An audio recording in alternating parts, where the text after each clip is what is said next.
ಲಂಕೇಶ್ ಪತ್ರಿಕೆ ಅರ್ಲಿ 2000 ನಲ್ಲಿ ಕರ್ನಾಟಕದಲ್ಲಿ one of the popular news paper. March 14, 2001 ಅದೇ ಲಂಕೇಶ್ ಪತ್ರಿಕೆ ನ್ಯೂಸ್ ಪೇಪರ್ ಪಬ್ಲಿಷ್ ಆಗುತ್ತೆ. ಧರ್ಮಸ್ಥಳ ಮಾಫಿಯಾ ಅಂತ. ಆ ಆರ್ಟಿಕಲ್ ಅಲ್ಲಿ ಧರ್ಮಸ್ಥಳದಲ್ಲಿ ನಡೀತಿರೋ ಕಚಡ ಕೆಲಸಗಳ ಬಗ್ಗೆ ಬರ್ದಿರುತ್ತೆ. ಆ ಒಂದು ಆರ್ಟಿಕಲ್ ನ ಬರೆದಿದ್ದು BM ರಶೀದ್ ಅನ್ನೋ ವ್ಯಕ್ತಿ.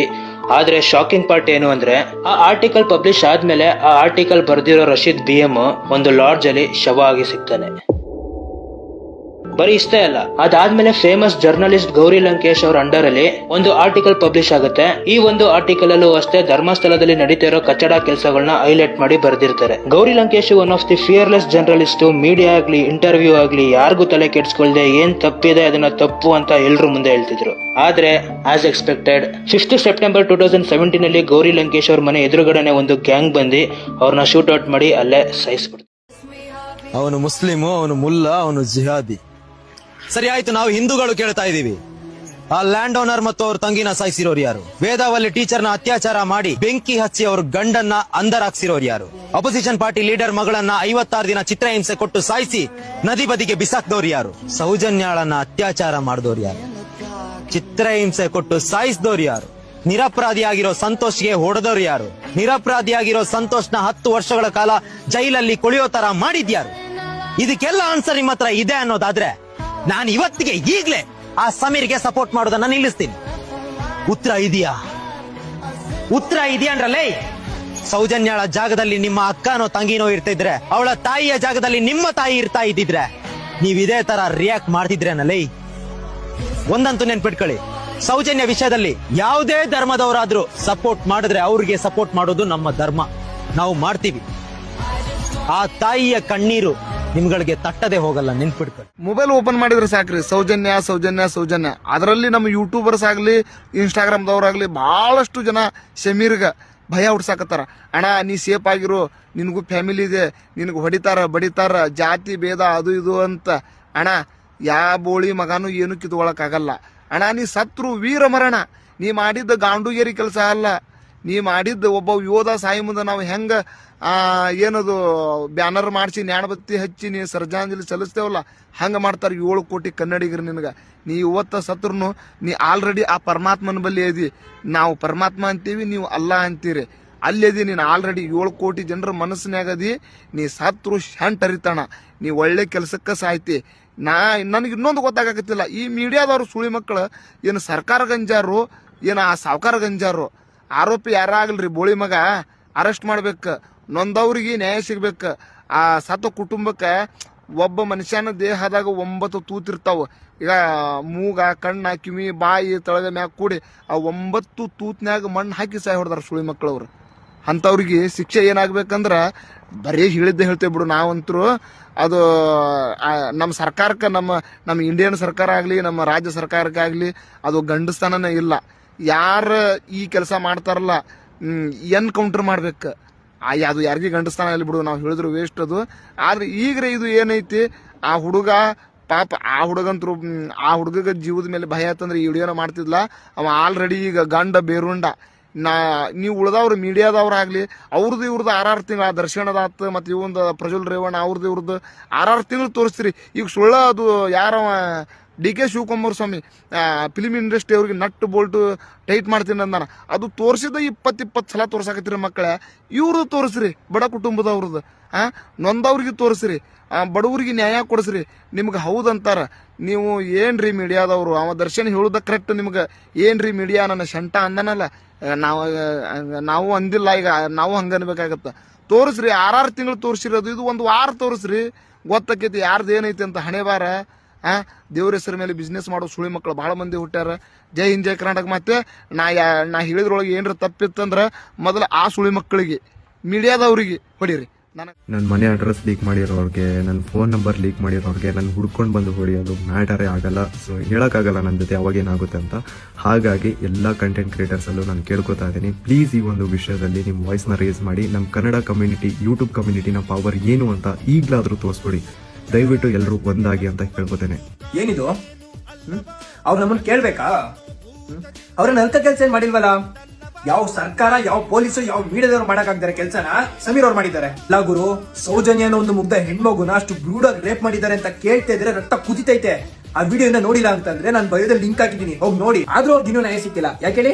ಯಾಕಂದ್ರೆ ಯಾರಿಗೇನಾದ್ರೂ ಆಗ್ಲಿ ನಮ್ಮನೆ ಹೆಣ್ಮಕ್ಳು ಸೇಫ್ ಆಗಿದಾರ ಅಷ್ಟು ಮಾತ್ರ ನೋಡೋಕತ್ತೀರಾ. ಅದಕ್ಕೆ ಹೆಣ್ಮಕ್ಳ ಮೇಲೆ ಬಡವ್ರ ಮೇಲೆ ದರ್ಪಣ ತೋರ್ಸೋದೆಲ್ಲ ಗಂಡಸ್ತಾನ. ಅವ್ನ್ ಏನು, ಅವ್ನ್ ಪವರ್ ಏನು, ಅವ್ನ್ ಏನ್ ಬೇಕಾದ್ರು ಮಾಡ್ಬೋದು ಅಂತ ಗೊತ್ತಿದ್ರು ಅವ್ನ ಎದುರ್ಕೊಂಡು ಅವ್ರಿಗೆ ನ್ಯಾಯ ಪರವಾಗಿ ನಿಂತಿದಾರಲ್ಲ, ಇದು ನಿಜವಾದ ಗಂಡಸ್ತಾನ ಅಂದ್ರೆ. ಬ್ರೋ, ನಿಮ್ ಜೊತೆ ನಾವು ನಿಲ್ತೀವಿ. ಈ ವಿಡಿಯೋ ಇಷ್ಟು ವೈರಲ್ ಆಗಿದ್ರು ಇನ್ನ ಯಾವ ನ್ಯೂಸ್ ಚಾನೆಲ್ ಅಲ್ಲೂ ಇಲ್ಲ, ಯಾವ ತಲೆಗೆ ಹಾಕೊಂಡೇ ಇಲ್ಲ. ಎಲ್ಲಿ ಮೀಡಿಯಾ ಬ್ಯಾಡ್ದಿರ್ತಿಲ್ಲ ಮೈಕ್ ಇಟ್ಕೊಂಡು ನಿಂತ್ಕೋತೀರಾ, ಇದಕ್ ಮಾತ್ರ ಕಾಣಿಸ್ಕೊತಾನೆ ಇಲ್ಲ.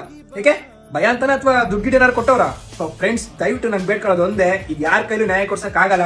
ಸೋಷಿಯಲ್ ಮೀಡಿಯಾ ಪವರ್ ಏನೋ ತೋರಿಸಬೇಕು. ದಯವಿಟ್ಟು ಈ ವಿಡಿಯೋನ ಆದಷ್ಟು ಶೇರ್ ಮಾಡಿ. ಈ ವಿಡಿಯೋ ಸರ್ಕಾರಕ್ಕೆ ಹೋಗ್ಲೇಬೇಕು, ಇದಕ್ಕೆ ನ್ಯಾಯ ಸಿಗ್ಲೇಬೇಕು. ಇದಕ್ಕೆ ನ್ಯಾಯ ಸಿಗ್ದಾಗ್ಲೇನೆ ನಮ್ಮ ಹೆಣ್ಮಕ್ಳು, ನಿಮ್ಮ ಹೆಣ್ಮಕ್ಳು ಧೈರ್ಯವಾಗಿ ಆಚೆಗಡೆ ಓಡಾಡಕ್ ಸಾಧ್ಯ ಆಗೋದು. ತಪ್ಪು ಮಾಡಿರೋರಿಗೆ ಶಿಕ್ಷೆ ಆಗ್ಲೇಬೇಕು. ಸೊ ದಯವಿಟ್ಟು ಫ್ರೆಂಡ್ಸ್ ಆದಷ್ಟು ಶೇರ್ ಮಾಡಿ. ನಮಸ್ಕಾರ ಸ್ನೇಹಿತರೆ, ನಾನು ನಿಮ್ಮ ರಾಕಿ ಬೀಸ್ಟ್ ಮಾತಾಡ್ತಾ ಇದ್ದೀನಿ. ಸ್ನೇಹಿತರೆ, ಇವತ್ತು ನಾನು ಶಿರ್ಡಿಯಲ್ಲಿದ್ದೀನಿ. ಈ ಶಿರ್ಡಿ ಪುಣ್ಯ ಭೂಮಿಯಿಂದ ಒಂದು ಸತ್ಯ ಹೇಳ್ತೀನಿ, ಕೇಳಿಸ್ಕೊಳ್ಳಿ. ಸೌಜನ್ಯ ಕೇಸಲ್ಲಿ ಯಾವನೇ ಅವನು ಇನ್ವಾಲ್ವ್ ಆಗಿದಾನೋ, ಅವ್ನು ಎಷ್ಟು ದೊಡ್ಡ ಪುಡಿಂಗಿ ಆಗಿದ್ರೂ 100% ಬಂದ್ಬಿಟ್ಟು ಶಿಕ್ಷೆ ಅಂತೂ ಸಿಗೋದು ಗ್ಯಾರಂಟಿ. ಯಾಕಂದ್ರೆ ಕರ್ಮ ಯಾರನ್ನೂ ಬಿಟ್ಟಿದ್ದಿಲ್ಲ. ಆ ಸಾಯಿಬಾಬಾನ ಪೂಜಿಸೋ ಕಾರಣ ಏನಂದ್ರೆ ಸಬ್ಕಾ ಮಾಲಿಕ್ ಏಕ್ ಅಂದವರು, ಇಲ್ಲಿ ಜಾತಿ ಮತ ಕುಲ ಭೇದ ಭಾವ ಏನ್ ಇಲ್ದಿರೋರು. ಸೊ ಈ ವಿಡಿಯೋಗಳಲ್ಲಿ ನಾನು ನೋಡ್ತಾ ಇದ್ದಿದ್ದು ಕಮೆಂಟ್ ಏನಂದ್ರೆ ಬಂದ್ಬಿಟ್ಟು, ಇವನು ಈ ಧರ್ಮದವನು ಹೆಂಗ್ ನಮ್ ಧರ್ಮದ ಬಗ್ಗೆ ಮಾತಾಡ್ಬೋದು ಅಂತ ಕಮೆಂಟ್ಸ್ ತುಂಬಾ ಕೇಳ್ಪಟ್ಟೆ. ಈ ಕಮೆಂಟ್ ಹಾಕೋರು ಒಬ್ಬೊಬ್ರು ಯೋಚನೆ ಮಾಡ್ಬೇಕು. ನಿಮ್ ಮನೇಲಿನೂ ಅಕ್ಕ ತಂಗಿರು ಇದಾರೆ, ಅದನ್ನ ಯೋಚನೆ ಮಾಡ್ಕೊಂಡು ಕಮೆಂಟ್ ಹಾಕಿ. ಯಾಕಂದ್ರೆ ಒಬ್ಬ ಹುಡ್ಗಿಗ್ ಅನ್ಯಾಯ ಆಯ್ತು ಅಂತ ವಾಯ್ಸ್ ರೈಸ್ ಮಾಡೋವಾಗ ತಿಕ್ಕ ಮುಚ್ಕೊಂಡ್ ಸಪೋರ್ಟ್ ಮಾಡಕ್ಕಾದ್ರೆ ಸಪೋರ್ಟ್ ಮಾಡಿ, ಇಲ್ಲಾಂದ್ರೆ ಸುಮ್ನಿದ್ಬಿಡಿ. ಒಂದು ಕಾಲದಲ್ಲಿ ದುಡ್ಡಿದ್ರೆ ಪವರ್ ಇದ್ರೆ ಅವನ ಶೇಕ್ ಮಾಡಕ್ಕೆ ಆಗಲ್ಲ ಅಂತ ಇದ್ದಿದ್ದೆಲ್ಲ ಹೋಗಿ ಎಷ್ಟೇ ದೊಡ್ಡ ಪುಡಿಂಗಿ ಆಗಿರ್ಲಿ, ಒಂದೇ ಒಂದು ಯೂಟ್ಯೂಬ್ ವಿಡಿಯೋ ಸಾಕು ತಪ್ಪು ಮಾಡಿರೋನ್ ಶಿಕ್ಷೆ ಕೊಡ್ಸಕ್ಕೆ ಅನ್ನೋದು ಸಮೀರ್ ಬ್ರೋ ಪ್ರೂವ್ ಮಾಡಿದ್ದಾರೆ. ಇದು ಇಲ್ಲೇ ಸ್ಟಾಪ್ ಆಗ್ಬಾರ್ದು, ಇನ್ ಮುಂದೂ ಬರ್ಬೇಕು. ಈ ಕೆಲ್ಸನ ಆವಾಗ್ಲೇ ಮೀಡಿಯಾ ಚಾನೆಲ್ಗಳೆಲ್ಲಾನು ಒಂದಾಗಿ ಮಾಡಿದ್ರೆ ಸೌಜನ್ಯ ಹತ್ರ ಸಾವಿರಾರು ಹೆಣ್ಮಕ್ಳು ಜೀವನ ಉಳಿಸಿರ್ಬೋದು. ಸೊ ಇನ್ ಮುಂದಾದ್ರೂ ದಯವಿಟ್ಟು ಎಲ್ಲರೂ ಎದ್ದೋಳಿ. ಈ ವಿಡಿಯೋ ನೋಡೋರ್ಗೆ ಎಲ್ಲರಿಗೂ ಒಂದು ನಾನು ರಿಕ್ವೆಸ್ಟ್ ಮಾಡೋದು ಏನಂದ್ರೆ ಬಂದ್ಬಿಟ್ಟು, ತಪ್ಪು ಆಗ್ತೈತೆ ಅಂದ್ರೆ ದಯವಿಟ್ಟು ಆ ತಪ್ಪನ್ನ ಕೇಳಿ, ಕ್ವಶನ್ ಕೇಳಿ. ಯೂಟ್ಯೂಬರ್ಸ್, ಕಂಟೆಂಟ್ ಕ್ರಿಯೇಟರ್ಸ್, ಇನ್ಫ್ಲುಯೆನ್ಸರ್ಸ್ ಎಲ್ಲ ಒಂದಾಗಿ ಧ್ವನಿ ಎತ್ತಿ, ರೈಸ್ ದ ವಾಯ್ಸ್. ಏನು ಮಾಡ್ಕೊಳಕ್ ಅಕಸ್ಮಾತ್ ಆಸ್ ಪರ್ ಪೊಲೀಸ್ ರಿಪೋರ್ಟ್, ಧರ್ಮಸ್ಥಳದ ಗಂಗೋತ್ರಿ ಗೆಸ್ಟ್ ಹೌಸ್ ಅಲ್ಲಿ ಲಕ್ಷ್ಮಿ ಸತ್ತೋಗಿದ್ದಾಳೆ. ಅಕಸ್ಮಾತ್ ಸತ್ತೋದ್ರೆ ಅವಳೆಲ್ಲಾ ಐಟಮ್ ಗೆಸ್ಟ್ ಹೌಸ್ ಅಲ್ಲೇ ಬಿಟ್ಟಿರ್ತಾಳೆ, ಕರೆಕ್ಟಾ? ಉಜಿರೆ ಗೆಸ್ಟ್ ಹೌಸ್ ಅಲ್ಲಿ ಶ್ರುತಿ ಸತ್ತೋಗಿದ್ದಾಳೆ. ಇಬ್ರು ಸೂಸೈಡ್ ಮಾಡ್ಕೊಂಡಿರೋದು 2009. ಈಗ ಕಮಿಂಗ್ ಟು ದ ಪಾಯಿಂಟ್, ಇಬ್ರು ಸೂಸೈಡ್ ಮಾಡ್ಕೊಂಡಾಗ ತಮ್ಮ ಐಡಿ ಕಾರ್ಡು, ಬ್ಯಾಗು, ಬ್ಲೌಸ್, ಬಟ್ಟೆಗಳನ್ನ ಅಲ್ಲೇ ಬಿಟ್ಟಿರ್ತಾರೆ. ಅದನ್ನ ತಗೊಂಡೋಗಿ ನೇತ್ರಾವತಿ ದಡದಲ್ಲಿ ಹಳ್ಳ ತೆಗೆದು ಮುಚ್ಚಿಬಿಟ್ಟು ಬಂದು ಇವ್ರು ಸೂಸೈಡ್ ಮಾಡ್ಕೊಂತಾರ. So there is a point. ಇವರಿಬ್ರು ಸೂಸೈಡ್ ಮಾಡ್ಕೊಳಕ್ ಮುಂಚೆ ಈ ಡಾಕ್ಯುಮೆಂಟ್ಗಳನ್ನ ತಗೊಂಡೋಗಿ ನೇತ್ರಾವತಿ ದಡದಲ್ಲಿ ಹಳ್ಳ ತೆಗೆದು ಇಬ್ರು ಮುಚ್ಚಿ, ಒಬ್ರು ಉಜಿರೆಗೆ ಹೋಗಿ ಸೂಸೈಡ್ ಮಾಡ್ಕೊಳೋದು, ಇನ್ನೊಬ್ರು ಧರ್ಮಸ್ಥಳದ ಗೆಸ್ಟ್ ಹೌಸ್ ಗಂಗೋತ್ರಿನಲ್ಲಿ ಸೂಸೈಡ್ ಮಾಡ್ಕೊಳಕ್ಕೆ ಸಾಧ್ಯನೇ ಇಲ್ಲ. ಸೂಸೈಡ್ ಮಾಡಿದ್ಮೇಲೆ ಇವ್ರ ಐಡಿ ಕಾರ್ಡ್ಗಳು ಸಂಬಂಧಪಟ್ಟಂತ ರೂಮ್ ಅಲ್ಲೇ ಸಿಗಬೇಕು. ಅದನ್ನ ಸೀಸ್ ಮಾಡ್ಕೊಬೇಕಾದ್ರು ಭ್ರಷ್ಟ ಬೆಳ್ತಂಗಡಿ ಪೊಲೀಸರ ಹೆಣ್ಮಕ್ಳಲ್ಲಿ ಎದ್ದಿದ್ದೀರಲ್ಲೋ. ಐಡಿ ಕಾರ್ಡ್ ಹೆಂಗೋಯ್ತು ಮಗ? ಬೆಳ್ತಂಗಡಿ ಪೊಲೀಸ್ ಸೂಸೈಡ್ ಮಾಡ್ಕೊಂಡ ಲಕ್ಷ್ಮಿಯ ಐಡಿ ಕಾರ್ಡು ನೇತ್ರಾವತಿ ಹಳ್ಳಕ್ಕೆ ಹೆಂಗೋಯ್ತು ಮಗ? ನೀವು ಸೂಸೈಡ್ ಗೆಸ್ಟ್ ಹೌಸ್ ಅಲ್ಲಿ ಆಗಿದ್ರೆ ಅವ್ರ ಐಡಿ ಕಾರ್ಡು ನೀವು ಸೀಸ್ ಮಾಡ್ಕೊಂಡು ಅದನ್ನ ರಿಪೋರ್ಟ್ ಅಲ್ಲಿ ತೋರಿಸ್ಬೇಕಲ್ಲ ಮಗ. ಯಾಕೆ ಮಗ ಅಲ್ಲೋಯ್ತು? ನಡೀತಿರುವಂತ ಘಟನೆಗಳನ್ನ ನೋಡಿದ್ರೆ ಅವ್ರದ್ದು ನೇರವಾಗಿ ಅಲ್ಲ, ಅವರ ಮತ್ತು ಅವರ ಕುಟುಂಬದವರ ಅಥವಾ ಬೇರೆ ಬೇರೆಯವರ ಪಾತ್ರ ಇದೆ. ಸ್ವತಃ ಹೇಳ್ತಾನಲ್ಲ, ಧರ್ಮಸ್ಥಳ ಗ್ರಾಮ ಪಂಚಾಯತಿ ಉಪಾಧ್ಯಕ್ಷನೇ ಬಂದು ಮೊನ್ನೆ ಪ್ರೆಸ್ ಮೀಟ್ ಅಲ್ಲಿ ಏನ್ ಹೇಳ್ದ, ಇಲ್ಲಿ ಯಾವ್ಯಾವುದೋ ಸಂದರ್ಭದಲ್ಲಿ ಹೆಣ್ಣುಗಳು ಬರ್ತಾ ಇರುತ್ತೆ, ನಾವು ಆವಾಗ ಊಟ ಹಾಕೊಂಡು ಬಂದಿದ್ದೀವಿ ಅಂತ. ಒಬ್ಬ ಉಪಾಧ್ಯಕ್ಷ ಯಾರ ಪರವಾಗಿ ಬಂದಿದ್ದ? ವೀರೇಂದ್ರ ಹೆಗಡೆ ಅವರ ಪರವಾಗಿ ಪತ್ರಿಕಾಗೋಷ್ಠಿ ಮಾಡ್ದ. ಏನ್ ಹೇಳ್ದ? ಹೌದು, ಧರ್ಮಸ್ಥಳದಲ್ಲಿ ಆಗಾಗ ಅನಾಥ ಶವಗಳು ಬರ್ತಾ ಇರ್ತವೆ, ಸಿಗ್ತಾ ಇರ್ತವೆ. ಹೌದು, ನಾವು ನಮ್ಮ ಸ್ಮಶಾನದಲ್ಲ ಇನ್ನೆಲ್ಲ ದಫನ್ ಮಾಡ್ತಾನೆ ಬಂದಿದ್ದೀವಿ ಅಂತ ಖುದ್ದಾಗಿ ಹೇಳಿದಾನಲ್ಲ. ಮೊದಲು ಅವನ್ನ ತಗೊಂಡೋಗಿ ಅರೆಸ್ಟ್ ಮಾಡಬೇಕು ಪೊಲೀಸರು. ಅವನ್ನ ಕರ್ಕೊಂಡೋಗಿ ಯಾವತ್ತು ಅನಾಥ ಶವಗಳನ್ನ ನೀನು ದಫನ್ ಮಾಡಿದ್ಯಾ ಲಿಸ್ಟ್ ಕೊಡಪ್ಪ ಅಂತ ಹೇಳ್ಬೇಕು. ಸೊ ಹಾಗಾಗಿ ಧರ್ಮಸ್ಥಳದಲ್ಲಿ ನಡೀತಿರುವಂತದ್ದು ಒಂದು ಪ್ರಜಾಪ್ರಭುತ್ವ ರಾಜ್ಯ. ಸೌಜನ್ಯ ಕೇಸ್ ಬಗ್ಗೆ ಮಾತಾಡೋದ್ರಿಂದ ನೋಡ್ತಾ ಇದೀನಿ ಸರ್. ಆದ್ರೆ ಇವತ್ತು ಬೆಳಿಗ್ಗೆ ಅವ್ರದ್ದೊಂದು ಸ್ಟೋರಿ ನೋಡಿದೆ, ತುಂಬಾ ಬೇಜಾರಾಯ್ತು ಸರ್. ಅಂದ್ರೆ ಅವ್ರಿಗೇನೋ ಬೆದರಿಕೆ ಬರ್ತಾ ಇದೆಯಂತೆ, ಅವಾಗಲೇ ಫೋನ್ ನಂಬರ್ ಸಿಕ್ಕಿದೆ ಅಂತೆ, ಮನೆ ಅಡ್ರೆಸ್ ಸಿಕ್ಕಿದೆ ಅಂತೆ. ಸಪೋರ್ಟ್ ಮಾಡಿ ಅಂತ ಕೇಳ್ತೀರಾ ಸರ್. ನಾನು ಸಪೋರ್ಟ್ ಮಾಡೋದು ಹಂಗೆ ಹಿಂಗೆ ಅಂತ ಏನಿಲ್ಲ ಸರ್. ನಾವೆಲ್ಲ ನೀವೊಂದು ಫೋನ್ ಮಾಡಿ ಸರ್, ನಾನು ನಂಬರ್ ಹಾಕಿರ್ತೀನಿ ಸರ್, ಎನಿ ಟೈಮ್ ಸರ್. ನಾವೆಲ್ಲ ಸಪೋರ್ಟ್ ಅಂದ್ರೆ ಆನ್ಲೈನ್ ನಿಂತ್ಕೊಂಡು ನಾನಿದ್ದೀನಿ ಅಂತ ಹೇಳೋ ವ್ಯಕ್ತಿ ಅಂತೂ ನಾನಲ್ಲ. ಒಂದು ಫೋನ್ ಮಾಡಿ ಸರ್, ನೀವೆಲ್ಲೇ ಇದ್ರು ನಿಮ್ಮ ಮನೆ ಮುಂದೆಗಡೆ ನಾವು ಇರ್ತೀವಿ ಸರ್. ನಾನಂದ್ರೆ ನಾನೊಬ್ಬ ಅಲ್ಲ ಸರ್, ಪ್ರಜಾಸೈನಿಕನ ನಾನೊಬ್ಬ ಮಾತ್ರ ಅಲ್ಲ, ನಮ್ಮ ಟೀಮ್ ಯಾವ್ದೇ ಎನಿ ಟೈಮ್ ಸರ್ ನಿಮ್ಗೋಸ್ಕರ ಬಂದು ನಿಂತ್ಕೊತೀವಿ, ನ್ಯಾಯಕ್ಕೋಸ್ಕರ ನಿಂತ್ಕೊಂತೀವಿ ಸರ್. ನಿಮ್ ಜೀವ ಬಂದ್ ನನ್ ಜೀವ ಹೋಗ್ಲಿ ಸರ್, ಆತರ ಮಾತಾಡ್ತಾ ಇದೀನಿ, ಆತರ ನಿಂತ್ಕೊಂಡು ಮಾತಾಡ್ತೀನಿ ಸರ್, ಮಾಡಿ ತೋರಿಸ್ತೀನಿ. ದಯವಿಟ್ಟು ಧೈರ್ಯವಾಗಿರಿ ಸರ್, ಯಾವ್ದಕ್ಕೂ ಅಂಜಬೇಡಿ. ಯಾಕಂದ್ರೆ ನಾವು ಒಳ್ಳೆ ಕೆಲಸ ಮಾಡ್ತಾ ಇರೋದು, ಜನಕ್ಕೆ ಒಳ್ಳೇದ್ ಮಾಡ್ತಾ ಇದಾರೆ. ನೀವು ನಿಮ್ಮಂತವ್ರಿಗೆ ಸಾಥ್ ಕೊಟ್ಟಿಲ್ಲ ಅಂದ್ರೆ ನಾವು ಇರೋದು ವೇಸ್ಟ್ ಅನ್ಸುತ್ತೆ ಸರ್. Thank you. ಒಂದು ಪವಿತ್ರ ಸ್ಥಳ, ಅಲ್ಲಿ ಸತ್ರೆ ಸ್ವರ್ಗಕ್ಕೆ ಹೋಗ್ತೀವಿ ಅನ್ನುವಂತಹ ನಂಬಿಕೆ ಅನೇಕ ಜನರು ಒಂದು ಆತ್ಮಹತ್ಯೆ ಮಾಡಿಕೊಂಡಿದ್ದಾರೆ. ಪೊಲೀಸರು ಬಂದು ಮಹಜರು ಮಾಡಿ ಎಲ್ಲಾ ದಾಖಲೆಗಳನ್ನ ಮಾಡಿಕೊಂಡೇ ಆ ಶವಗಳನ್ನು ಹೂಳಿಸಿದ್ದಾರೆ. ಈತ ಧರ್ಮಸ್ಥಳದ ಸ್ವಚ್ಛತಾ ಕಾರ್ಮಿಕನಾಗಿರುವುದರಿಂದ ಈತನ ಸಹಾಯವನ್ನ ಪಡೆದಿದ್ದಾರೆ. ಎಲ್ಲವೂ ಲೀಗಲಿ ನಡೆದಿದೆ. ಯಾರು ಹೇಳೋದು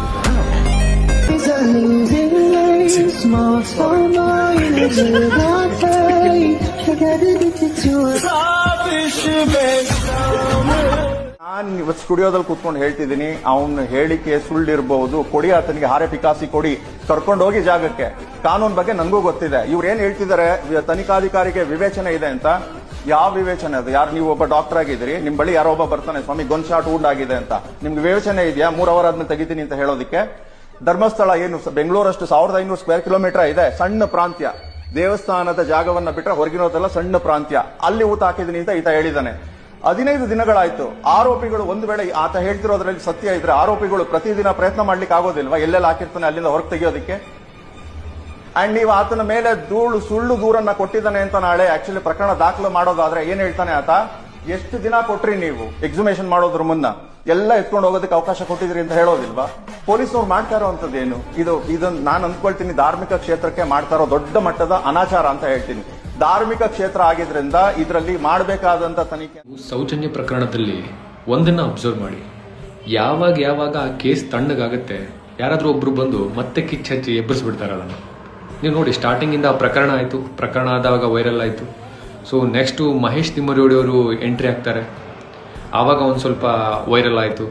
ಮತ್ತೆ ಗಿರೀಶ್ ಮಟ್ಟಣ್ಣನವರು ಎಂಟ್ರಿ ಆಗ್ತಾರೆ, ಅಲ್ಲಿ ಒಂದು ಹೋರಾಟ ಆಗುತ್ತೆ. ಸೊ ಮತ್ತೆ ಬೇರೆ ಒಂದು ತಿರುವು ತಗೊಳ್ತದೆ.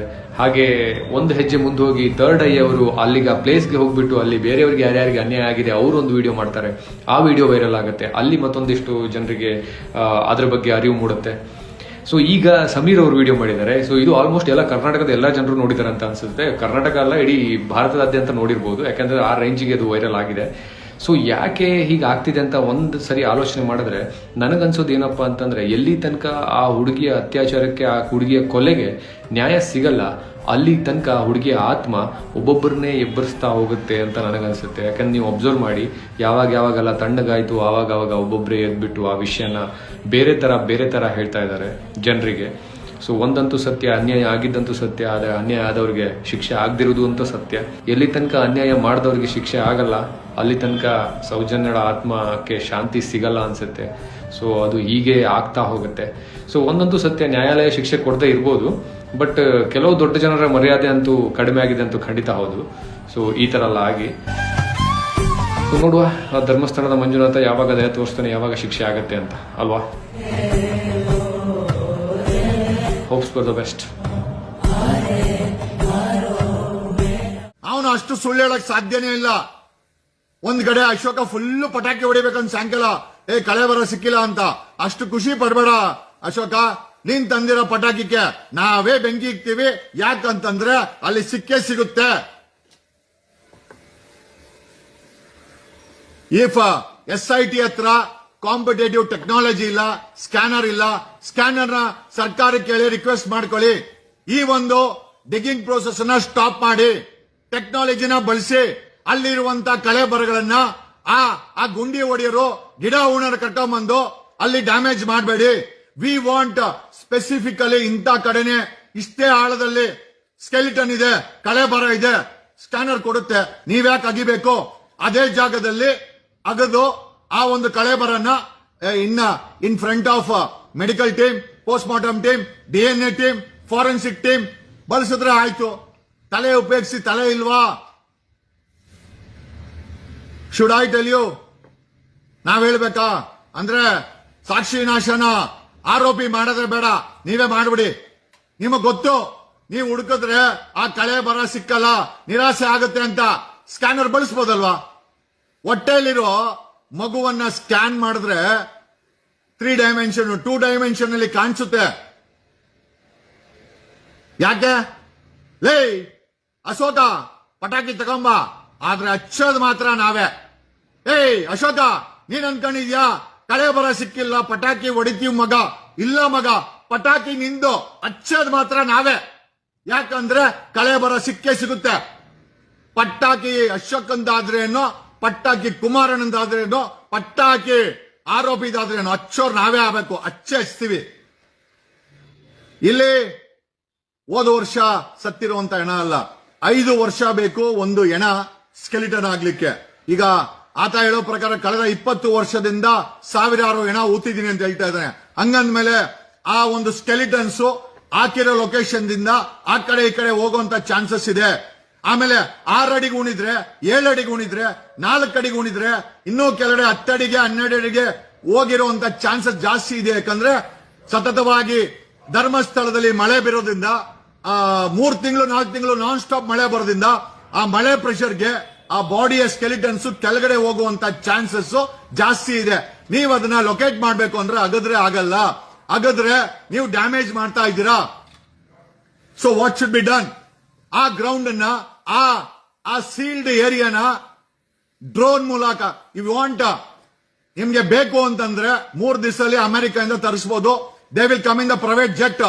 ಪ್ರಕರಣದ ಬಗ್ಗೆ ಒಂದು ಮೀಡಿಯಾದವರು ಮಾತಾಡ್ತಿಲ್ವಲ್ಲ, ಏನಕ್ಕೆ ಅಂತ ಈ ವಿಡಿಯೋ ನೋಡಿ ಗೊತ್ತಾಗುತ್ತೆ. ಧರ್ಮ ಮರ್ತು ಬಿಟ್ರು.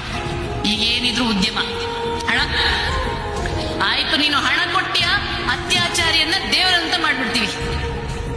ಅತ್ಯಾಚಾರ ಮಾಡು, ನೀನು ಕೊಲೆ ಮಾಡು, ಒಂದು ಪೆಟ್ಟಿಗೆ ತಂದು ಕೊಡು ಪತ್ರಿಕೆಯವರಿಗೆ, ನೀನು ದೇವರಾಗ್ಬಿಡ್ತೀಯ, ನೀನ್ ದೊಡ್ಡವನಾಗ್ಬಿಡ್ತೀಯ. ಮಾಧ್ಯಮದವರು ಬಿಸ್ನೆಸ್ ಮ್ಯಾನ್ಗಳಾಗ್ಬಿಟ್ಟಿದ್ದಾರೆ. ಏನ್ ನಾವು ಮೇಕಪ್ ಹಾಕೊಂಡು ಸ್ಕ್ರೀನ್ ಅಲ್ಲಿ ಬಂದು ಡಂಗ್ ಡಂಗ್ ಡಂಗ್ ಮಾತಾಡ್ತೀವಲ್ಲ, ನೋ, ಅಂತ ಯಾವ ಸತ್ಯಗಳು ಪತ್ರಿಕೆಯೊಳಗಿಲ್ಲ. ಸತ್ಯನೇ ಇಲ್ಲ ಅಂದಮೇಲೆ ಪತ್ರಿಕೆ ಏನಕ್ಕೆ ನಡೆಸುತ್ತೆ? ಕಾಣಿಸುತ್ತೆ ಇಷ್ಟೊಂದು ಒತ್ತಡ ಆಯ್ತು ಅಲ್ಲಿ ಕೆಲಸ ಆಗ್ತಾ ಇದೆ ಇಲ್ಲಿ ಅಂತ. ಯಾಕಂದರೆ 12 ವರ್ಷ ಒಂದು ಅತ್ಯಾಚಾರದ, ಒಂದು ಮಗುವಿನ ಅತ್ಯಾಚಾರ, ಚಿಕ್ಕ ಮಗು ಅದು, ಅದರ ಅತ್ಯಾಚಾರದ ಕೇಸ್ ನಿಮಗೆ 12 ವರ್ಷ 13 ವರ್ಷ ಅದು ಸಾಲ್ವ್ ಆಗಲಿಲ್ಲ ಅಂದರೆ ನಮ್ಮ ವ್ಯವಸ್ಥೆ ಆಗಿದೆ, ನಮ್ಮ ಪೊಲೀಸ್ ವ್ಯವಸ್ಥೆ ಆಗಿದೆ, ನ್ಯಾಯಾಂಗದ ವ್ಯವಸ್ಥೆ ಆಗಿದೆ, ಇದ್ರ ಮೇಲೆ ಅನುಮಾನನೇ ಬರುತ್ತೆ. ಯಾಕೆ ಸಾಧ್ಯ ಆಗಲಿಲ್ಲ ಇಷ್ಟು ವರ್ಷ ಆದ್ರೂ? ಯಾರ್ಯಾರನ್ನೋ ಕರ್ಕೊಂಡು, ಯಾರ್ಯಾರನ್ನೋ, ಅದು ಸಾಕ್ಷಿನೇ ಇಲ್ಲದೆ ಒಬ್ಬನ ಕರ್ಕೊಂಬಂದು ಅವನ ಅಪರಾಧ ಅಂತ ನಿಲ್ಲಿಸಿದ್ವಿ. ಅದಾದಮೇಲೆ ಇವನಲ್ಲ ಅಂತ ಅಂದ್ಬಿಟ್ಟು ಬಿಡುಗಡೆ ಆಯಿತು. ಸೊ ಅಲ್ಲಿ ಇವೆಲ್ಲ ಆಗ್ತಾ ಇದ್ದಾಗ ಗೊತ್ತಾಗುತ್ತೆ ನಿಮಗೆ. ಯಾರನ್ನೋ ಇನ್ನೊಬ್ಬರನ್ನ ಶಿಕ್ಷೋದಕ್ಕೆ ಪ್ರಯತ್ನ ಪಡ್ತಾನೆ, ಬೇರೆ ಯಾರೋ ಪವರ್ಫುಲ್ ವ್ಯಕ್ತಿ ಅದರಿಂದ ಇದ್ದಾರೆ ಅಂತ. ಯಾರು ಅಂತ ಯಾರಿಗೂ ಗೊತ್ತಿಲ್ಲ ಇನ್ನು. ಈಗಲೂ ಅಷ್ಟೇ ಆ ವ್ಯಕ್ತಿ ಬಂದು ಸಾಕ್ಷಿಯಾಗಿ ಅವನೇ ಸರೆಂಡರ್ ಆದಾಗ ಹೂತು ಹಾಕಿದ್ದೀನಿ ಅಂತ ಹೇಳಿದ್ರೆ ಯಾರಿಗೆ ಹೇಳಿದ್ರೆ ಕಾಮನ್ ಸೆನ್ಸ್ ಅದು, ಮೊದಲು ಹೋಗಿ ಹೂತು ಹಾಕಿರೋ ಜಾಗನ ಚೆಕ್ ಮಾಡಬೇಕಲ್ವಾ? 20 ದಿವಸ ಆದರೂ ಇವು ಚೆಕ್ ಮಾಡಿಲ್ಲ ಅಂದರೆ ಏನಾದ್ರು ನಡೀಲಿ ಅಂತ ಕಾಯ್ತಾ ಇದ್ದಾರೆ ಅಲ್ಲಿ, ಅಥವಾ ಅದನ್ನೆಲ್ಲ ಮುಚ್ಚಾಕೋಕ್ಕೆ ಪ್ರಯತ್ನ ನಡೀತಾ ಇತ್ತು. ಅದನ್ನು ತುಂಬ ಕ್ಲಿಯರಾಗಿ ಏನೋ ಪ್ರಯತ್ನ ನಡೀತದೆ ಅಂತ ಗೊತ್ತಾಗುತ್ತೆ, ಯಾರಿಗೆ ಆಗಲಿ ಕಾಮನ್ ಮ್ಯಾನ್ಗೆ ಗೊತ್ತಾಗುತ್ತೆ. ಆದರೆ ನನಗೆ ಗೊತ್ತಿರೋ ಯಾರು ದನಿ ಎತ್ತಲ್ಲ ಅನ್ನೋದು ನನಗೆ ನಿಜವಾಗ್ಲೂ ಶಾಕಿಂಗ್ ಇದೆ. ಯಾಕಂದರೆ ಎಲ್ಲವೂ ನಾರ್ಮಲ್ ಆಗಿಬಿಡುತ್ತೆ. ನಮಗೆ ಎಫೆಕ್ಟ್ ಆಗೋ ತನಕ ನಾವೇನು ಮಾಡಲ್ಲ ಅಂತ ಕೂತ್ಕೊಂಡಿದ್ದೀವಿ, ಕೂತ್ಕೊಂಡೇ 1-1.5 ವರ್ಷ. ಇವಾಗ ಅಲ್ಲಿ ಅವ್ರ ಮಗಳು ಅಲ್ಲಿ ಇದ್ದಲ್ಲ, ಕೇಳ್ಬೇಕಿನ್ನು ನಮ್ಗೆ ಸರಿಯಾಗಿ ಮಾಹಿತಿ ಇಲ್ಲ. ಬಟ್ ಈ ವಿಷಯ ಅಂತೂ ಗ್ಯಾರಂಟಿ ಇವ್ರಿಗೆಲ್ಲ ಗೊತ್ತು. ಇವಳು ಕರ್ಕೊಂಡು ಹೋಗಿ ಭಯ ಬೀಳ್ತಾಳೆ ಅಲ್ಲಿ, ಅವಳಿಗೆ ಗೊತ್ತು, ಅವಳಿಗೆ ಗೊತ್ತು ಆ ವಿಷಯ. ಅಂದ್ರೆ ಕರ್ಕೊಂಡು ಹೋಗ್ಬೇಡಿ ಅಂತಾರೆ, ಇವಳೇ ಬೈತಾರೆ ನಮ್ಗೆ, ಬಾಡ ಮಗಿನ ಇಲ್ಲಿ ಕರ್ಕೊಂಡು ಹೋಗ್ಬೇಡ. ಅವ್ರು ಮಾತಾಡಿಲ್ಲ ಅಲ್ಲ, ಈ ವಿಷಯ ಮೊದ್ಲಿಂದ ಇವ್ರಿಗೆಲ್ಲರಿಗೂ ಗೊತ್ತು, ಹಿರಿಯವರಿಗೆ ಗೊತ್ತು.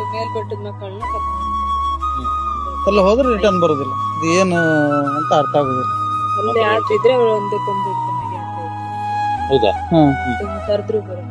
ನಮಸ್ಕಾರ. ಇದು ಧರ್ಮಸ್ಥಳದಲ್ಲಿ ಸೌಜನ್ಯಳ ಪರವಾಗಿ ನ್ಯಾಯ ಕೇಳ್ತಾ ಕೆಲಸ ಮಾಡ್ತಿರೋ ಪತ್ರಕರ್ತರ ಮೇಲೆ ಹಲ್ಲೆ ಮಾಡಿರೋದು ಖಂಡನಾರ್ಹ. ಇಂತಹ ಗೂಂಡಾಗಳಿಂದಾನೇ ಲಕ್ಷಾಂತರ ಜನರು ಪೂಜಿಸುವ ಮತ್ತು ಗೌರವಿಸುವ ಧರ್ಮಸ್ಥಳಕ್ಕೆ ಕೆಟ್ಟ ಹೆಸರು ಬರ್ತಾ ಇರೋದು, ಕಳಂಕ ಬರ್ತಾ ಇರೋದು. ಆ ಸೌಜನ್ಯ ಅನ್ನೋ ನಮ್ಮ ಹೆಣ್ಣುಮಗಳ ಮೇಲೆ ಇಂತಹ ದಾರುಣ ಹತ್ಯೆ ಯಾಕೆ ನಡೆದಿದೆ ಅಂತ ಕೇಳಿದ್ರೆ, ಈ ಗೂಂಡಾಗಳಿಗೆ ಯಾಕೆ ಕಿರಿಕಿರಿ ಆಗ್ತಾ ಇದೆ, ಯಾಕೆ ಕೋಪ ಬರ್ತಾ ಇದೆ, ಇವರಿಂದ ಯಾರಿದ್ದಾರೆ, ಯಾರು ಕಳಿಸಿ ಹೊಡೆಸ್ತಿದ್ದಾರೆ ಅನುಮಾನ ಜಾಸ್ತಿ ಆಗ್ತಾ ಇದೆ. ದಯವಿಟ್ಟು ಪೊಲೀಸರು ಈ ಗೂಂಡಾಗಳನ್ನು ಬಂಧಿಸಿ ಇದರ ಸತ್ಯಾಸತ್ಯತೆ ತಿಳ್ಕೋಬೇಕು.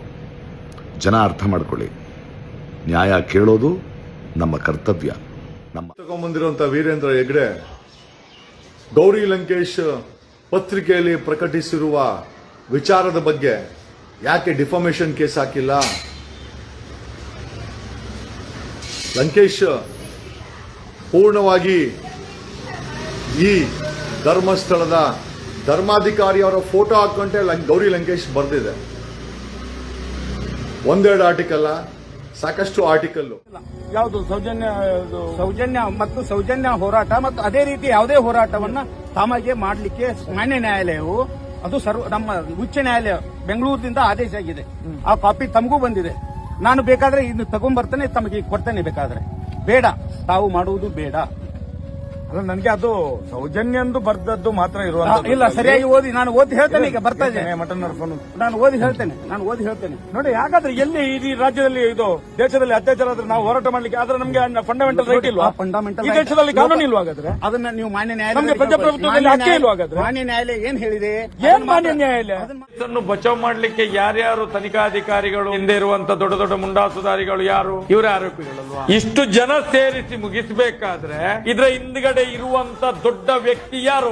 ಇಡೀ ಊರು ಹೇಳ್ತಾ ಉಂಟಲ್ಲ ಯಾರು ಅಂತ ಹೇಳಿ. ಐ ವಿಟ್ನೆಸ್ ಬೇಕು, ಕಣ್ಣಲ್ಲಿ ನೋಡಿದವರು ಬೇಕು. ಕಣ್ಣಲ್ಲಿ ನೋಡಿದವರು ಕಣ್ಣು ಕಿತ್ತು ಬಿಡ್ತಾರೆ, ನಾಲಿಗೆಯಲ್ಲಿ ಮಾತಾಡಿದ್ರೆ ಮೂಗಾಗಿಸ್ತಾರೆ. ನಾವು ಕಳೆದ 40 ವರ್ಷಗಳಿಂದ ಈ ಕಾಣದ ಕೈಗಳು ಯಾರು ಏನೇನು ಮಾಡಿದ್ದಾರೆ ಅಂತ ಹೇಳಿ ಇಡೀ ಜಗತ್ತಿಗೆ ಗೊತ್ತಿದೆ. ಇಲ್ಲಿ ಮನೆಗಳ ಮನಗಳಲ್ಲಿ ಉಂಟು. ನೀವು ಸಂತೋಷಿಗೆ ಏನು ಮಾಡಿದ್ದಾರೆ ಗೊತ್ತಾ? ಇವರೆಲ್ಲ ಅವನ ಗುಪ್ತಾಂಗಕ್ಕೆ ಮರ್ಮಾಂಗಕ್ಕೆ ಪೆಟ್ರೋಲ್ ಹಾಕಿ ಬರ್ನ್ ಮಾಡಿಬಿಟ್ಟಿದ್ದಾರೆ. ಒಪ್ಪಿಕೋ, ನೀನೇ ಮಾಡಿದ್ದು, ಒಪ್ಪಿಕೋ. ಇಲ್ಲ ಅಂತ ಹೇಳಿದ ಮೇಲೆ ಅವನ ತಂದೆ ಅವರನ್ನು ತಂದು ಈ ಪೊಲೀಸ್ನವರು ನಿಲ್ಲಿಸಿ ಇನ್ನು ಈ ಮುದ್ದಿ ಅಪ್ಪನಿಗೆ ಸಾಕಿದೆ ಕೇಳ್ತೇ ಇಲ್ವ ಅಂತ ಹೇಳಿ. ನಮ್ಮ ಧರ್ಮಸ್ಥಳದಲ್ಲಿ ಸೌಜನ್ಯಗಿಂತ ಹಿಂದೆ 40 ವರ್ಷ ಹಿಂದೆ ಎಷ್ಟು ಅತ್ಯಾಚಾರಗಳು ಮಾಡಲಾಗಿದೆ, ಏನಾಗ್ಲಿಲ್ಲ. ಹಾಗಾಗಿ ಇದು ಏನಾಗುದಿಲ್ಲ. ನಾನು ಕ್ಷೇತ್ರವನ್ನು ಅಪವಿತ್ರ ಮಾಡುವುದಿಲ್ಲ. ಏನು ಸೌಜನ್ಯಳ, ಏನು ವೇದವಲ್ಲಿಯ, ಏನೋ ಪದ್ಮಲತದ ಕೊಲೆಯಿಂದಾಗಿ, ಅತ್ಯಾಚಾರ ಕೊಲೆಯಿಂದಾಗಿ ಇವತ್ತು ಅಣ್ಣಪ್ಪನ ಮಂಜುನಾಥ ದೇವರ ಮುಖಕ್ಕೆ ಮಸಿ ಬಳಿದಿದ್ದಾರೆ. ಅದನ್ನು ನಾವು ತೊಳಿತಿದ್ದೇವೆ. ಕೋಟ್ಯಾಂತ ಜನಗಳು ಎದ್ದು ನಿಂತು ಹೇಳ್ತಾರೆ ಇವರೇ ಆಗ ಗೊತ್ತಾಗೋದು ನ್ಯಾಯಾಂಗಕ್ಕೂ ಕೂಡ, ಓ ಇದು ಸತ್ಯವ ಅಂತೇಳಿ. ಇದನ್ನು ಯಾರಿಗೂ ಮುಚ್ಚಿಸ್ಲಿಕ್ಕಾಗೋದಿಲ್ಲ. ಡೈರೆಕ್ಟ್ ಡೌಟ್ ಬರೋದು ನನ್ಗೆ ಇನ್ನೂ ಗೊತ್ತಾಗ್ತಿಲ್ಲ. ಏನಕ್ಕೆ ನಾನು ಕೇಳಲಿಲ್ಲ ಆತ, ನಾನು ನನ್ನ ಬಳಿಗೆ ಆತಕ್ಕೆ ಬಂದೆ ಅಂತ. ನಾನು ಇವತ್ತು ಸ್ಟುಡಿಯೋದಲ್ಲಿ ಕೂತ್ಕೊಂಡು ಹೇಳ್ತಿದ್ದೀನಿ, ಅವನ ಹೇಳಿಕೆ ಸುಳ್ಳಿರ್ಬಹುದು. ಕೊಡಿ ಆತನಿಗೆ ಹಾರೆ ಪಿಕಾಸಿ ಕೊಡಿ, ಕರ್ಕೊಂಡು ಹೋಗಿ ಜಾಗಕ್ಕೆ. ಕಾನೂನು ಬಗ್ಗೆ ನನಗೂ ಗೊತ್ತಿದೆ. ಇವ್ರು ಏನ್ ಹೇಳ್ತಿದ್ದಾರೆ, ತನಿಖಾಧಿಕಾರಿಗೆ ವಿವೇಚನೆ ಇದೆ ಅಂತ. ಯಾವ ವಿವೇಚನೆ ಅದು? ಯಾರು ನೀವು ಒಬ್ಬ ಡಾಕ್ಟರ್ ಆಗಿದ್ರಿ, ನಿಮ್ ಬಳಿ ಯಾರೋ ಒಬ್ಬ ಬರ್ತಾನೆ, ಸ್ವಾಮಿ ಗನ್ ಶಾಟ್ ವುಂಡ್ ಆಗಿದೆ ಅಂತ, ನಿಮ್ಗೆ ವಿವೇಚನೆ ಇದೆಯಾ 3 ಅವರ್ ಆದ್ಮೇಲೆ ತೆಗಿತೀನಿ ಅಂತ ಹೇಳೋದಕ್ಕೆ? ಧರ್ಮಸ್ಥಳ ಏನು ಬೆಂಗಳೂರಷ್ಟು 1500 ಸ್ಕ್ವೇರ್ ಕಿಲೋಮೀಟರ್ ಇದೆ, ಸಣ್ಣ ಪ್ರಾಂತ್ಯ. ದೇವಸ್ಥಾನದ ಜಾಗವನ್ನ ಬಿಟ್ರೆ ಹೊರಗಿರೋದೆಲ್ಲ ಸಣ್ಣ ಪ್ರಾಂತ್ಯ. ಅಲ್ಲಿ ಊಟ ಹಾಕಿದೀನಿ ಅಂತ ಈತ ಹೇಳಿದಾನೆ. 15 ದಿನಗಳಾಯ್ತು. ಆರೋಪಿಗಳು, ಒಂದು ವೇಳೆ ಆತ ಹೇಳ್ತಿರೋದ್ರಲ್ಲಿ ಸತ್ಯ ಇದ್ರೆ, ಆರೋಪಿಗಳು ಪ್ರತಿದಿನ ಪ್ರಯತ್ನ ಮಾಡ್ಲಿಕ್ಕೆ ಆಗೋದಿಲ್ವಾ? ಎಲ್ಲೆಲ್ಲ ಹಾಕಿರ್ತಾನೆ ಅಲ್ಲಿಂದ ಹೊರಗೆ ತೆಗಿಯೋದಕ್ಕೆ?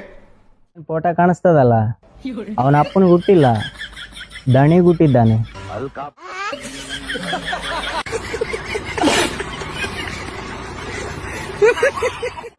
ಈ ತರ ನಡೆಯುತ್ತೆ ಅಂತಂದ್ರೆ ತುಂಬಾನೇ ಅದು ನಂಬಕ್ಕಾಗಲ್ಲಪ್ಪ. ಅಣ್ಣಪ್ಪ ಸ್ವಾಮಿ ಎಲ್ಲವ್ರೆ ಅಂತ ಗೊತ್ತಾಯ್ತಾ ಇಲ್ಲ. ಆಗಿನ ಕಾಲದಲ್ಲಿ, ನಮ್ಮ ತಂದೆ ತಾಯಿ ಕಾಲದಲ್ಲಿ ಆಗ್ಲೇ ಒಂದು ತಪ್ಪು ಮಾಡಿದ್ರೆ ಅಲ್ಲೇ ಪನಿಷ್ಮೆಂಟ್ ಸಿಕ್ಕೋತು. ಒಂದು ಕಲ್ಲು ತಗೊಂಡು ಇಲ್ಲಿಂದ ಹೋದ್ರೆ ತಕ್ಷಣನೇ ಆವಾಗ್ಬಿಡೋದು. ಅದು ನಮ್ಮ ತಂದೆ ತಾಯಿ ಹೇಳೋರು. ಆದ್ರೆ ಈಗ ಅಣ್ಣಪ್ಪ ಸ್ವಾಮಿ ಎಲ್ಲಿ ಕುಂತವ್ರೋ ಏನೋ, ಇಷ್ಟೊಂದು ಘೋರವಾದ ಅಪರಾಧ ನಡೀತಾ ಇದೆ ಅಂದ್ರೆ ಅದನ್ನ ಹೇಳ್ಕೊಳಕ್ಕೆ ಆಗಲ್ಲ ನಮ್ಗೆ, ಅದು ನೆನೆಸ್ಕೊಳಕ್ಕೂ ಆಗಲ್ಲಪ್ಪ ನಮ್ಗೆ. ಆ ಹೆಣ್ಣು ಮಕ್ಕಳು ಎಷ್ಟು ಕಣ್ಣೀರು ಇಡ್ತಾವ್ರು, ಎಷ್ಟು ನೋವು ಅನುಭವಿಸಿದ್ರು ಆ ಟೈಮ್ನಲ್ಲಿ, ಅವ್ರಿಗೆ ಎಷ್ಟು ನೋವು ಆಯಿತು, ಅದನ್ನ ನೆನೆಸ್ಕೊಳಕ್ಕೂ ಆಗಲ್ಲ ನಮಗೆ. ಆದರೆ ಈ ಧರ್ಮಸ್ಥಳದಲ್ಲಿ ಇಂಥ ಒಂದು ಅನ್ಯಾಯ ಆಗಲೇಬಾರ್ದು. ಧರ್ಮಸ್ಥಳದಲ್ಲಿ ಧರ್ಮ ಅನ್ನೋದೇ ಇಲ್ದಂಗೆ ಆಗೋಯ್ತಾ ಇದೆ. ಇದಕ್ಕೆಲ್ಲ ಅಣ್ಣಪ್ಪ ಸಾಕ್ಷಿ. ಅವ್ರಿಗೆ ಕೇಳಬೇಕು ಅಂತಲೇ ಬಂದಿರೋದು ಇವತ್ತು ನಾವು. ಎಲ್ಲಿದ್ದೀಯಪ್ಪ ನೀನು, ಬಾ ಭೂಮಿಗೆ ಇಳಿದು ಬಾ, ಬಂದು ಅಪರಾಧಿ ಮಾಡಿದವ್ರಿಗೆಲ್ಲ ಶಿಕ್ಷೆ ಕೊಡು, ನಿರಪರಾಧಿಯವರು ರಕ್ಷೆ ಕೊಡು ಅಂತ ನಾವು ಕೇಳಬೇಕು ಅಂತಲೇ ಬಂದಿರೋದಪ್ಪ. ನಮ್ಗೆ ಅಷ್ಟೊಂದು ನೋವಾಯ್ತಾ ಇದೆ. 24 ಗಂಟೆ ಫೋನ್ ಮೇಲೆ ಅದೇ ನೋಡ್ತಾ ಇರ್ತೀನಿ ನಾನು, ಅದನ್ನೇ ನೋಡ್ತಾ ಇರ್ತೀನಿ, ಅದನ್ನೇ ನೆನೆಸ್ಕೊಂಡು ಹೊಟ್ಟೆ ಉರಿ ಅಂದ್ರೆ ಅಷ್ಟು ಹೊಟ್ಟೆ ಉರಿತೈತಪ್ಪ. ಹೆಣ್ಮಕ್ಳನ್ನ ಅವ್ರನ್ನ ಸಾಕಿ ಸಲಿವಿ 16 ವರ್ಷ 20 ವರ್ಷದವರೆಗೂ ಸಾಕಿ ಎಷ್ಟು ಕಷ್ಟ ಬಿದ್ದು ಸಾಕ್ತೀವಿ. ಒಂದೇ ಒಂದು ಸೆಕೆಂಡ್ಗೆ ಅವ್ರು ಭಾಳ ಹಾಳು ಮಾಡಿ ಅವ್ರ ಪ್ರಾಣನೇ ತೆಗೆದುಬಿಟ್ರೆ ಇನ್ನು ಇದಕ್ಕಿಂತ ಘೋರವಾದ ಶಿಕ್ಷೆ ಯಾವುದೈತಪ್ಪ ಪ್ರಪಂಚದಲ್ಲಿ? ಇಷ್ಟು ಅನ್ಯಾಯ ಆಗಲೇಬಾರ್ದು. ಇದಕ್ಕೆ ತಕ್ಷಣ ಶಿಕ್ಷೆ ಕೊಡಲೇಬೇಕು, ಭಗವಂತ ಕೊಡಬೇಕು. ನರ್ಮನ್ಸರ್ಗೆ ಯಾರಿಗೂ ಹೇಳಲ್ಲ ನಾನು, ಭಗವಂತ ಇಳಿದು ಬರಬೇಕು ಭೂಮಿಗೆ ಬಂದು. ಅಣ್ಣಪ್ಪ ಭೂತನಾಥ ಇದ್ದ ಅಂದರೆ, ಅವ್ನು ಸತ್ಯವಾಗಿದ್ದ ಅಂದರೆ ಬಂದು ಶಿಕ್ಷೆ ಕೊಡಲೇಬೇಕು. ಆ ಥರ ಬೇಡ್ಕೊತಾ ಇದ್ದೀವಪ್ಪ ನಾವು. ಕಣ್ಣು ಮುಂದೆ ನೋಡ್ಬೇಕು ನಾವು ಅವ್ರನ್ನ. ಆ ಶಿಕ್ಷೆ ಏನು ಅನುಭವಿಸ್ತಾವ್ರೋ ಅದು ಯಾಕೆ ಏನ್ರಿ, ಈ ಅಜ್ಜ ಅವರು ಯಾರು, ಇವರು ಯಾರಮ್ಮ ಅವರು, ಸಮೀರ್ MD ಮಾಡಿರುವಂತ ವಿಡಿಯೋಗೆ ಸಾಕ್ಷಿ ಏನು? ಲೇ ತುಕಾಲಿ ನನ್ನ ಮಗನೇ, ನಿನ್ನ ಅಕ್ಕಗೋ ನಿನ್ನ ತಂಗಿಗಾಗಿದ್ರ ಈ ಪ್ರಶ್ನೆ ಕೇಳ್ತಿದ್ದೇವ ನಾವು ಸಮೀರ್ಗ? ಹೊಟ್ಟಿಗೆ ಅನ್ನ ತಿಂತೆ ಯಾವಂದ ರೇಟ್? ಬದ್ಮಾಸ್ ಸುಳ ಮಗನೇ ಒಯ್ದು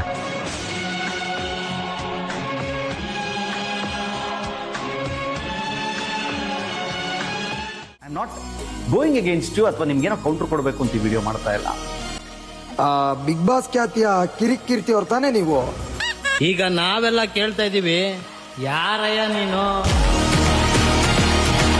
ನಿಮ್ಗೆ ರನ್ನರ್ ಅಪ್ ಬರೋ ತನಕ ವೋಟ್ ಮಾಡಿದೀವಿ ನಾವು. ಅಷ್ಟೇ ಅಲ್ಲ, ನೀವು ನ್ಯೂಸ್ ಆಂಕರ್ ಆದಾಗ್ಲೂ ನಿಮ್ಗೆ ಸಪೋರ್ಟ್ ಮಾಡಿದೀವಿ. ಅದಾದ್ಮೇಲೆ ಯೂಟ್ಯೂಬ್ ಚಾನಲ್ ಮಾಡ್ಕೊಂಡಿದ್ದಾಗ್ಲೂ ಸಪೋರ್ಟ್ ಮಾಡಿದೀವಿ. ಆದ್ರೆ ಇವತ್ತು ಸೌಜನ್ಯನ್ ಪರವಾಗಿ ನಿಂತ್ಕೊಂಡು ಸಮೀರನ್ನ ಹುಡುಗ ಒಂದು ವಿಡಿಯೋ ಮಾಡ್ದ ಅದನ್ನ ಅಂತೇಳಿ ಅವನ ವಿರುದ್ಧವಾಗಿ ನೀವು ಏನ್ ಬೇಕಂತ ಹೇಳಿಕೆ ಕೊಡ್ತಾ ಇದೀರಲ್ಲ, ನೀ ಹಿಂದೂ ವಿರೋಧಿ ಹಂಗೆ ಹಿಂಗೆ ಅಂತೇಳಿ ಯಾರ್ಯಾರು ಸುಮಾರು ಜನ ಒಂದೊಂದು ಹೇಳ್ತಾ ಇದಾರೆ. ಅದ್ರಲ್ಲಿ ನಂದೆಲ್ಲಿ ಇಡ್ಲಪ್ಪ ಅಂತೇಳಿ ನೀವು ಬಂದು ಏನೋ ನೀವು ವಕ್ಫ್ ಬೋರ್ಡ್ ಬಗ್ಗೆ ಮಾತಾಡಿದ್ಯಾ ಸಮೀರ್ ಅಂತ ಕೇಳ್ತಾ ಇದೀರಲ್ಲ. ಮಾಡಿದಾನೆ, ನೋಡಿದಿರೇನ್ರಿ ನೀವು? ಅವನು ನೀವು ಏನೋ ಒಂದು ಚಾನಲ್ ನೋಡಿರ್ಬೋದು, ಸಮೀರ್ MD ಅಂತಾನು ಒಂದು ಚಾನಲ್ ಇದೆ, ಸಮೀರ್ ದೂತ ಬಿಟಾಕಿ, ಅದ್ರಲ್ಲೂ ವಿಡಿಯೋ ಇದಾವೆ. ಇದ್ರೆ ವಕ್ಫ್ ಬೋರ್ಡ್ ಬಗ್ಗೆನೂ ಹೇಳಿದ್ದ. ನಿಮ್ಗೆ ಗೊತ್ತಾ? ನಾಚಿಕೆ ಆಗ್ಬೇಕ್ರಿ ನಮಗ್. ಪ್ರತಿಯೊಬ್ರು ಇವತ್ತು ಸೌಜನ್ಯ ಆಗಿರ್ತಕ್ಕಂಥ ಅನ್ಯಾಯದ ವಿರುದ್ಧ ಪ್ರತಿಯೊಬ್ರು ಮನೆ ಮಾತಾಗಿರೋದಕ್ಕೆ ಒನೆ ನೋಡ್ಲಿ ಕಾರಣ ಸಮೀರ್. ಇದ್ರ ಹಿಂದೆ ಥರ್ಡ್ ಐ ಆಯ್ತು, ಆಮೇಲೆ ಕೂಡಲ ರ್ಯಾಂಪೇಜ್ ಆಯ್ತು, ಮಹೇಶ್ ಅಣ್ಣ ಮತ್ತೆ ಕಿರಣ್ ಮಠಣ್ಣನ್ ಅವರು ಸಾಹೇಬ್ರು, ಪ್ರತಿಯೊಬ್ರು ಈ ವಿಡಿಯೋ ಈ ಒಂದು ಸೌಜನ್ಯ ವಿಷಯದ ಬಗ್ಗೆ ಪ್ರತಿಯೊಬ್ರು ಹೋರಾಟ ಮಾಡ್ತಾ ಇದ್ದಾರೆ. ಯಾಕೆ? ಇದರಿಂದ ಅವ್ರಿಗೇನೋ ಲಾಭ ಇದೆಯಾ ರೀ? ನಮ್ಮ ಕರ್ನಾಟಕ ಚಾಲಕರ ಒಕ್ಕೂಟದಿಂದ ರೀ ನಾವು ಚಾಲಕರು ಕೂಡ ಇದಕ್ಕೆ ಬೆಂಬಲ ಕೊಡ್ತಾ ಇದ್ದೀವಿ. ಪ್ರತಿ ಒಂದು ಗಾಡಿ ಹಿಂದ್ಗಡೆನೂ ಕೂಡ ಜಸ್ಟಿಸ್ ಫಾರ್ ಸೌಜನ್ಯ ಅಂತ ಹೇಳಿ ಅದೊಂದು ಪೋಸ್ಟರ್ನ ರೆಡಿ ಮಾಡ್ಕೊಂಡು ಪ್ರತಿ ಒಂದು ನಮ್ಮ ಚಾಲಕರ ಒಕ್ಕೂಟದಿಂದ ನಾವು ಹಾಕಿಸ್ಕೊಂಡಿದೀವಿ. ನಾಚಿಕೆ ಆಗಲ್ವಾ ಇಂಥ ವಿಷಯದ ಬಗ್ಗೆ ಈ ತರ ಮಾತಾಡೋದಕ್ಕೆ? ಅವ್ರ ಬಗ್ಗೆ ಒಂದೇ ಒಂದು ವಿಡಿಯೋ ಮಾಡಿದೀರಿ ನೀವು, ಸೌಜನ್ಯನ ಬಗ್ಗೆ ಒಂದೇ ಒಂದು ವಿಡಿಯೋ ಮಾಡಿದೀರಾ? ಇವಾಗ ಬಂದ್ಬಿಡ್ತು ನಿಮಗೆ ದೇವ್ರ ಬಗ್ಗೆ ಮಾತಾಡ್ದ, ಹಂಗ್ ಮಾತಾಡ್ದ. ಏನ್ರಿ ದೇವ್ರ ಬಗ್ಗೆ ಮಾತಾಡ್ದ? ಏನೇನು ಮಾತಾಡಿಲ್ಲ. ದೇವ್ರ ಹೆಸರು ಉಳ್ಸಕ್ ಬಂದ್ಬಿಟ್ಟ. ದೇವ್ರನ್ನ ನೀವು ಉಳ್ಸೋದ್ ಬೇಕಾಗಿಲ್ಲ, ದೇವ್ರಿಂದ ನೀವು ಉಳಿತೀರಾ. ಅರ್ಥ ಆಯ್ತಾ? ಇವತ್ತಿಗೆ ಸಮೀರ್ MD ಆಗಿರ್ಬೋದು, ಅಥವಾ ಮಹೇಶ್ ಅಣ್ಣವರಾಗಿರ್ಬೋದು, ಅಥವಾ ಕಿರಣ್ ಮಠಣ್ಣನವರಾಗಿರ್ಬೋದು, ಸೌಜನ್ಯನ ಪರವಾಗಿ ನಿಂತು ಹೋರಾಟ ಮಾಡ್ತಿರ್ತಕ್ಕಂಥ ಪ್ರತಿ ಒಬ್ರು ಕೂಡ ನಮ್ಗೆ ಯೋಧರ ತರ ಕಾಣ್ತಾ ಇದ್ದಾರೆ. ಧರ್ಮಸ್ಥಳದ ಬಗ್ಗೆ, ಧರ್ಮಸ್ಥಳ ದೇವಸ್ಥಾನದ ಬಗ್ಗೆ ನಿನಗೆ ಕೆಲಸ ಇಲ್ಲ ಅಂತಂದ್ರೆ ಹೇಳು, ನಮ್ಮ ಮಂಗಳಮುಖಿ ಸಮುದಾಯದವ್ರದ್ದು ಬಳೆ ಕೊಡ್ತೀವಿ. ಬಳೆ ಹಾಕೊಂಡು ನಮ್ಮವ್ರ ಜೊತೆ ಕಲೆಕ್ಷನ್ಗೆ ಬಾರೋ. ಯಾರ್ಯಾರು ಎಷ್ಟು ಮನಿ ಹಾಳು ಮಾಡೇರಿ.